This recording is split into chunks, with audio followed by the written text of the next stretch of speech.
আমি ঝর্ণার কিচেন। আজকে একটা রেসিপি করে দেখাবো।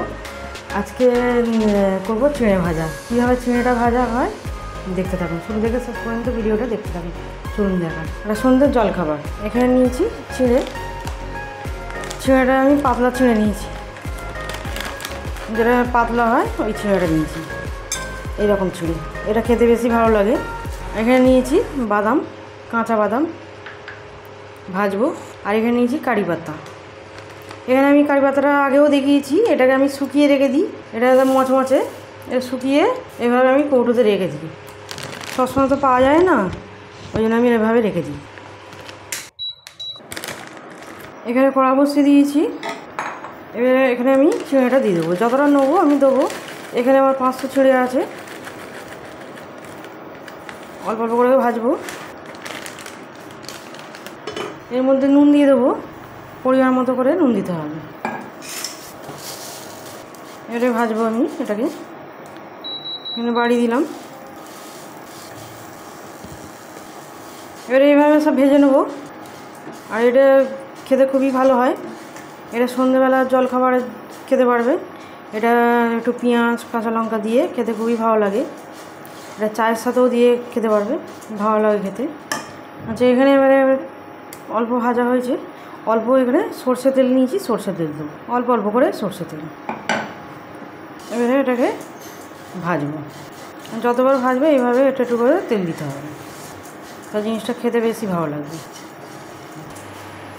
এখানে আমার এটা ভাজা হয়ে গেছে। এবারে আমি এটাকে ঢেলে নেবো, এর মধ্যে ঢেলে নেবো।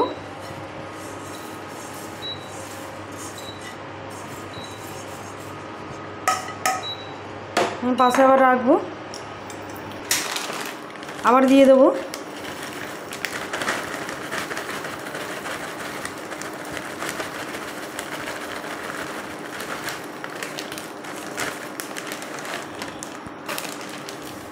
আবার অল্প করে নুন দিয়ে দেবো। আবার এইভাবে ভেজে নেবো একটু, অল্প অল্প করে ভাজতে হবে। বেশি দিলে তো ভালো হবে না, অল্প অল্প করে ভাজলেই ভালো হয়। একটু ভাজা হয়ে গেছে, এবারে সর্ষে তেল দেবো, এবারে ভেজে নেব। এবারে আমার এটাও হয়ে গেছে, এবারে এটাকেও ঢেলে নেবো।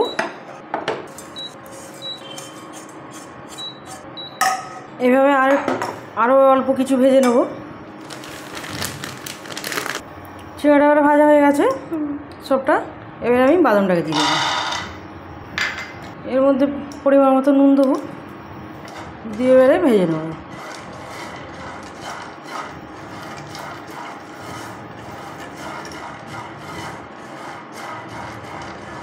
এইভাবে একটু ভেজে নিতে হবে।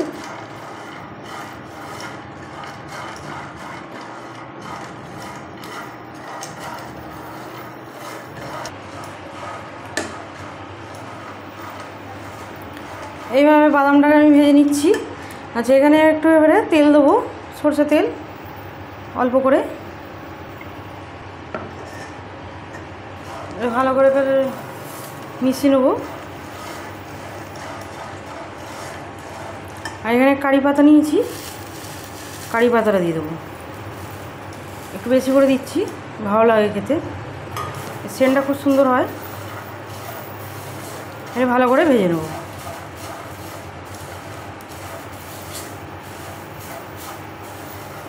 চিঁড়ে ভাজা আমরা এই প্যাকেটের কিনে খাই বাইরের, এটা খুব বাড়িতে সহজভাবে বানিয়ে নেওয়া যায়, খেতে খুবই ভালো লাগে।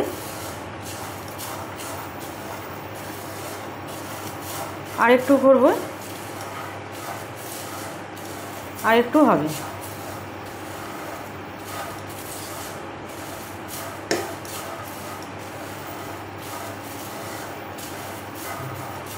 এবারে বন্ধ করে দিলাম, হয়ে গেছে। এবারে একটু ঠান্ডা হোক, এবারে এগুলি রেডি করে নেবো। এবারে চিঁড়াটাকে এতে ঢেলে নেবো, মাখাতে সুবিধা হবে, বড় জায়গায় নিয়ে নিলাম। এবারে এই ভাজাটাকেও দিয়ে দেবো, বাদামটাকে। এবার এখানে ঝুড়ি ভাজা নিয়েছি, এখানে আমি ঝুড়ি ভাজা দেবো, এক বাটি মতো ঝুড়ি ভাজা দিয়ে দেবো।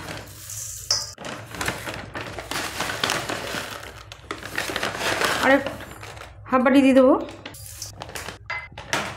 ভালো করে মিশিয়ে দেবো।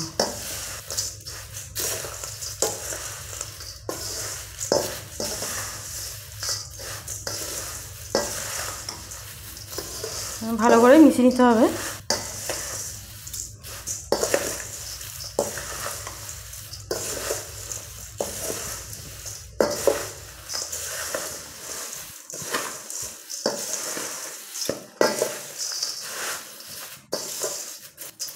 একদম রেডি হয়ে গেল। এবার মাখা হয়ে গেছে, ঢেলে নেব। এই কারি পাতাটা দেওয়ার জন্য দিয়েছি, খুব সুন্দর সেন্টটা ছেড়েছে, বেশ ভালো লাগছে, খেতেও খুব ভালো হয়। দেখা এবার আমার রেডি চিড়ে ভাজা, আমার একদম রেডি। আমার রেসিপি যদি ভালো লাগে বন্ধুদের সাথে শেয়ার করবে, লাইক করবে আর সাবস্ক্রাইব করবে।